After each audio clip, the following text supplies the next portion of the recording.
guys, MCOGAMER27. Welcome to my retro room. People who me, they always ask me, why you love games so much? Very simple. Look around me. This is my Disneyland. When I come in, now this is my retro room. I got two game rooms. I got the modern game room, the modern one that has all the 4K, and also I have a arcade that is all in one. In this room, I play all of my retro games. I have a original CRT. I play games with like the original console and with the original components, the way the game was designed to play. Okay, and I'm very proud of that. I own about over 30 consoles right now, and humbly, I just always want to thank the man upstairs, because that's not possible. You know, this wouldn't be possible because I worked very hard. And guys, I've been collecting for years, a lot of years. This didn't happen overnight. The reason why I am sharing this with you, because one of my followers asked me,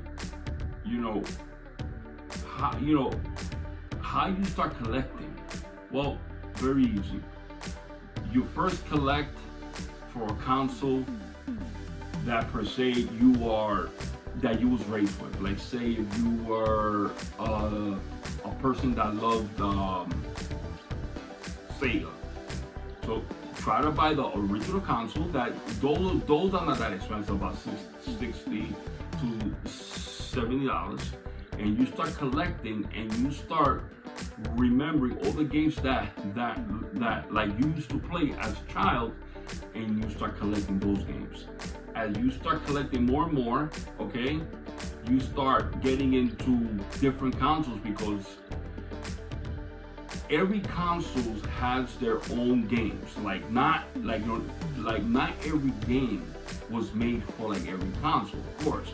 Now there are games that are like multi-plat, meaning that they were on everything, on the PS2, on the GameCube, on the Wii.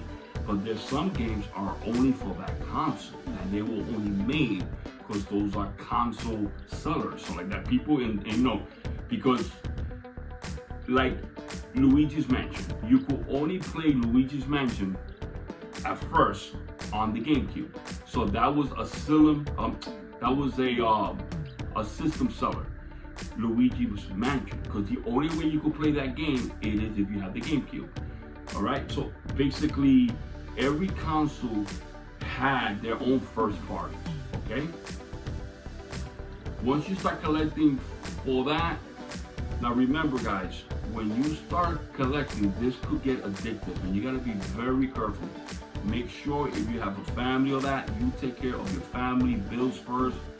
Rent, you pay everything. Anything left over, then you could spend a little excess money, okay, in collecting, because it could get addictive, and guys, it could become, yeah, I mean, like a drug. So you got to be very careful, okay? Only spend what you can, okay? Now, if you could have the luxury to work overtime in your job and you wanna, that's fine. But remember, rent, family, your family comes first, your bills come first. Anything left over, you got $20, $30. Now, the good thing about retro gaming is that you could go on eBay, or man, you could go on go to a retro store. With like $20, you could always buy at least a couple of games, unless it's a very expensive game. But $20, guys, you could buy up to 3 games. Okay, retro, it is not expensive. Now there are some games that I do have in here that are very expensive, but these games are like 20 years old, so they go up in price. But anything like with the Sega, I mean, every console has 1 or 2 games that are extremely expensive. There's nothing that you can do about that. But like 80% of them are gonna be from the $10 to about $30 range. And mind you, and mind you, you will get games for $5, $3, $2. So you could go on eBay, you could go to a retro store. Game conventions are awesome. Of course, that you like have to pay at the door, like maybe $10 to $15.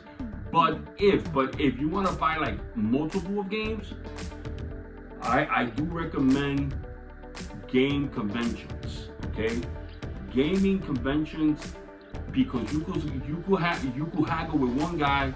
You could be very nice. If you want to buy 20 games, he'll give you a price, because they want to get rid of those games, guys. You know, they don't want to take all those games back. So they're gonna. So always, if you go to a game convention that lasts 3 days, try to go on the last day. So let's say Friday, Saturday, and Sunday. Go Sunday, because they don't want to take a lot of those games back. So like, they'll sell those games at a fraction because they want to get rid of those games. So if you're going to a gaming convention, always go on the last day. In a retro store, okay, retro guys, they know who knows about gaming, or like they could tell. Okay, so of course I live in the Tampa area. Everyone knows me, MCOGAMER27. Everybody, all the retro stores. So when I go in there, they know I know the market. They know. So let me give you like a little trick. When you go inside a retro store, right? Make sure the guy sees you. Like, you see a retro game, right? Go on eBay in front of him and see how much that game sold for. So let's say if the game there costs 20, but if it's sold for $15, you could ask him very, very nicely, listen, this game just sold for like $15. You think you could give me the look? And if you do that, lots of times they will do it, because those guys pay probably $5. You know, like with any wholesale price, they paid about $5. So like they are willing to give you that for $15. Not all, but you know, any good retro person knows. Every retro person in any store knows price charting, because that's where everyone bases their price on that. Okay, because that takes information from, per se, Amazon, eBay, and then it makes one ballpark figure how much a game is worth. Okay, but anyway, this is MCO Gamer, and I really hope that you enjoyed this like short video, tips and tricks, how to collect, and then how to hunt games. This is MCO Gamer. Peace.